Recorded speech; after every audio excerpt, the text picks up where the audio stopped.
Assalamualaikum warahmatullahi wabarakatuh. Alhamdulillah rabbil alamin. Wassalatu wassalamu ala asyrafil anbiya al mursalin wa ala alihi wa sahbihi ajma'in. Amma ba'du. Hadirin yang dimuliakan Allah SWT, sahabat mimbar dakwah yang ada di seluruh tanah air, semoga Allah SWT di pagi hari ini memberikan rahmat, hidayahnya, kasih sayangnya untuk kita semua. Baik para sahabat di seluruh tanah air, seperti yang saya janjikan kemarin, kita akan mulai membaca Al-Quran ya, membaca Quran, yaitu dari Ummul Kitab dulu, yaitu surah Al-Fatihah, kemudian sekaligus arti ya. Kemudian nanti saya akan sedikit mengupas ya, apa itu tentang kandungan daripada Al-Fatihah itu sendiri ya. Jadi kita akan coba baca ya kan. Dan insya Allah kalau memang memungkinkan ya kan untuk waktu, nanti saya akan coba langsung membaca satu buku ya, yaitu tentang Ummul Mukminin, atau kita berkisah ya tentang Siti Aisyah ya, Aisyah radhiyallahu anha, yaitu potret wanita mulia sepanjang zaman. Nah, nanti kita akan coba, karena apa? Pentingnya sejarah ya. Jadi jangan sampai anak-anak kita, putra-putri kita ini hanya tahunya tentang sejarah yang sekarang ini tentang apa namanya, kalau ditanyain tokoh sepak bola siapa dia tahu, gitu kan. Contoh dia tanyain artis Korea, dia hafal gitu. Terus nyanyi dangdut yang lagi ngetren, apa ya, TikTok, ya kan. Nah tentu dengan adanya kita membacakan kisah-kisah para nabi, kisah-kisah istri-istri nabi, kisah-kisah zaman para sahabat, ya kan, agar mereka tentu mengetahui ya sejarah ya, sejarah tentang istri Rasulullah atau kenabian ya di masa lampau. Baik, kita mulai saja dengan membaca surah Al-Fatihah. Taqabbalallahu minna wa minkum taqabbal ya karim. A'udzu billahi minasy syaithanir rajim. Bismillahirrahmanirrahim. Alhamdulillahi rabbil alamin. Ar-Rahmanir Rahim. Maliki yaumiddin. Iyyaka na'budu wa iyyaka nasta'in. Ihdinas siratal mustaqim. Siratal ladzina an'amta 'alaihim ghairil maghdubi 'alaihim waladdallin. Amin. Langsung kita baca artinya. Dengan nama Allah yang Maha Pengasih, Maha Penyayang. Segala puji bagi Allah, Tuhan seluruh alam, yang Maha Pengasih, Maha Penyayang, pemilik hari pembalasan. Hanya kepada Engkaulah kami menyembah, dan hanya kepada Engkaulah kami mohon pertolongan. Tunjukkanlah kami jalan yang lurus, yaitu jalan orang-orang yang telah Engkau berikan nikmat kepadanya, bukan jalan mereka yang dimurkai, dan bukan pula jalan mereka yang sesat. Baik hadirin yang dimuliakan Allah SWT, jamaah atau rekan-rekan sahabat mimbar dakwah. Jadi tadi yang kita baca adalah surah Al-Fatihah, Ummul Kitab, ya kan? Nah, nanti akan saya sedikit membacakan ya kan, kandungan surat Al-Fatihah itu apa, ya kan? Kemudian apa sih, ya kan, manfaat atau fadilah daripada surah Al-Fatihah. Kita akan coba isi kandungannya apa aja ya. Baik, ada 5 isi kandungan surah Al-Fatihah, dari akidah hingga kisah-kisah. Nama lain dari surah Al-Fatihah adalah Ummul Kitab, yang artinya induk juga pokok dari Al-Quran. Maka tak heran bila surah ini memiliki jumlah kandungan yang maknanya menyeluruh. Lantas apa saja kandungan daripada Al-Fatihah? Menurut Muhammad Quraisy Shihab dalam tafsir Al-Misbah ya, mengatakan bahwa Al-Fatihah artinya pembukaan kitab suci, ya kan, pembukaan kitab secara tertulis.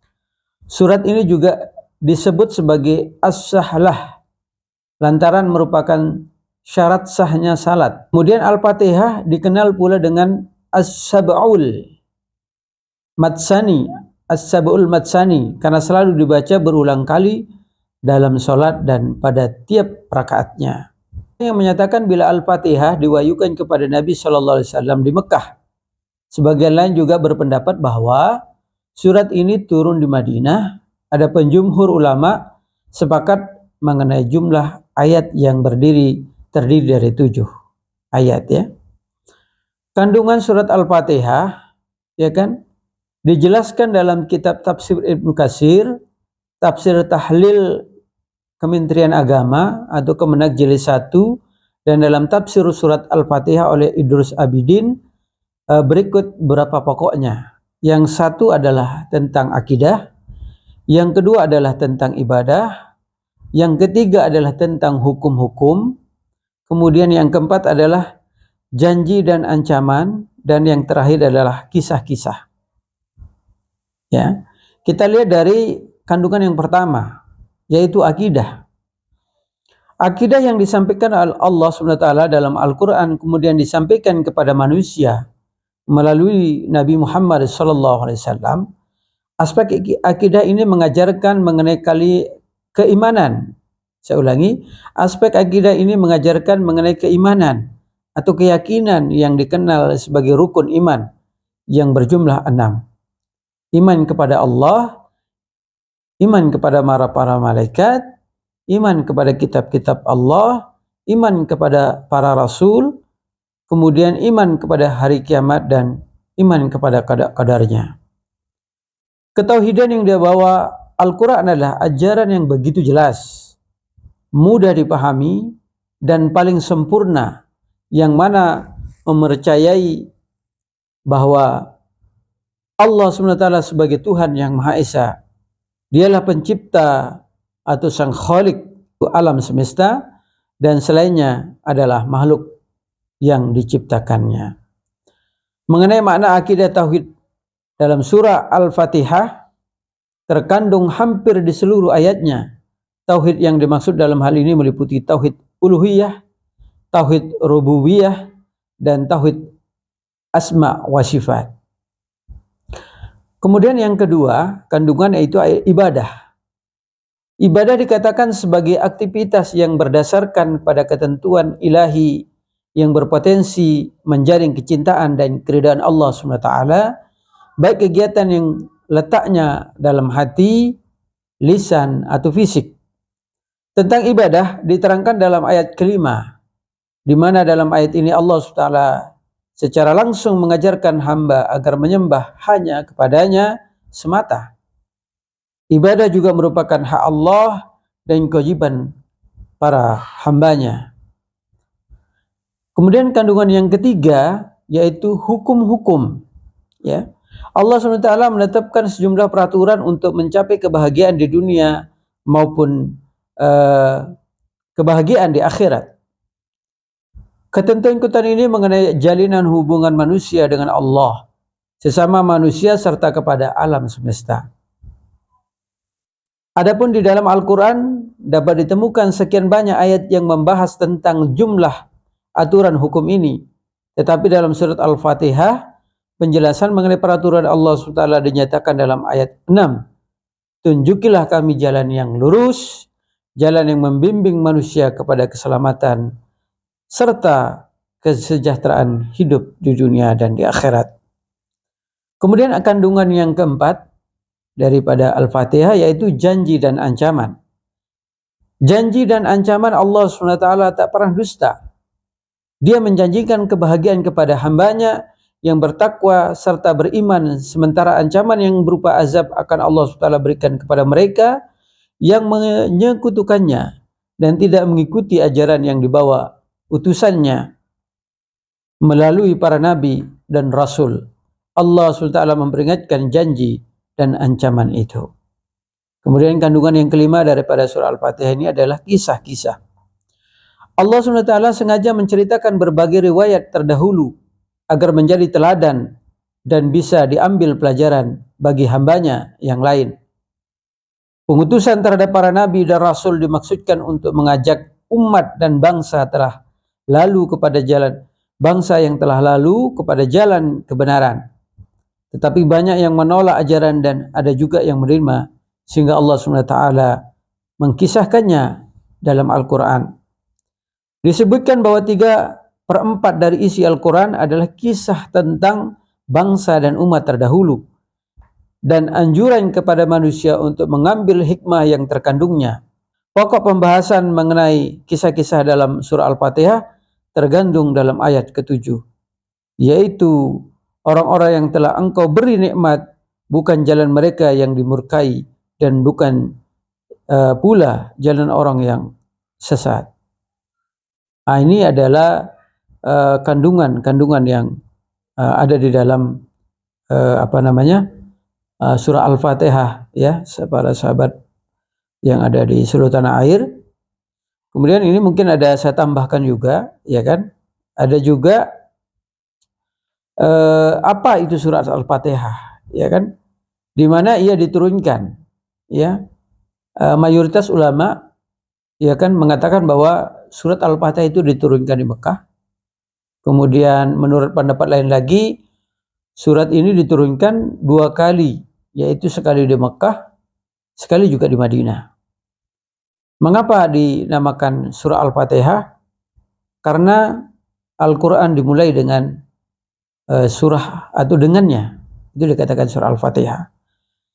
Baik sahabat mimbar dakwah di seluruh tanah air, ini pembahasan kita atau ngaji kita pada pagi hari ini, yaitu di hari Selasa pagi, ya, tanggal 6 Juni 2023. Semoga Allah SWT, ya kan, memberikan terus kebajikan kepada kita semua. Kemudian kita menjadi orang yang selalu beruntung, karena tiap hari ada peningkatan, ada sesuatu yang lebih yang kita kerjakan. Karena kalau kita sama dengan hari kemarin, kita dikatakan rugi, ya. Jadi melakukan kebajikan tiap hari harus terus meningkat, ya. Baik, karena mengingat waktu dan lain hal, jadi nanti mungkin kisah tentang Aisyah atau kisah tentang para nabi, atau kita akan baca kitab-kitab yang lain, ya, mengenai kisah-kisah dan lain-lain. Nanti kita akan cari sesi khusus, ya. Jadi nanti mungkin ini kita tetap pagi hari baca Al-Quran. Nah, insya Allah untuk pembacaan kitab atau kita bahas kisah-kisah, kita akan coba di waktu yang lain, ya. Mungkin di luar waktu jam pagi, ya. Insya Allah mungkin sebagai teman mau menjelang istirahat, nanti juga bisa kita akan sajikan untuk kisah-kisah. Karena saya janji tadi akan bacakan kisah Ummul Mukminin, yaitu Aisyah radhiyallahu an. Tapi karena memang waktu, karena cukup kita ya 12 sampai 15 menit lah maksimal, supaya kita bisa menyimak dengan seksama. Baik, untuk pertemuan yang pertama kita baca Al-Quran, ya kan, kritik dan saran, mulai dari bacaan saya, makhrajul huruf, kemudian tajwidnya, ya kan. Nanti setelah saya upload mungkin, ya kan, Bapak Ibu sahabat mimbar dakwah untuk dipersilakan untuk memberikan kritik, saran, masukan kepada saya, ya kan, kepada Lalu Muhammad Lubis, saya pribadi. Baik, atas waktu dan kesempatan, jazakallah khairan katsira.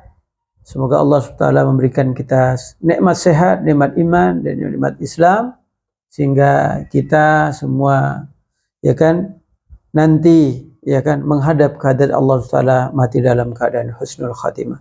Terima kasih. Assalamualaikum warahmatullahi wabarakatuh.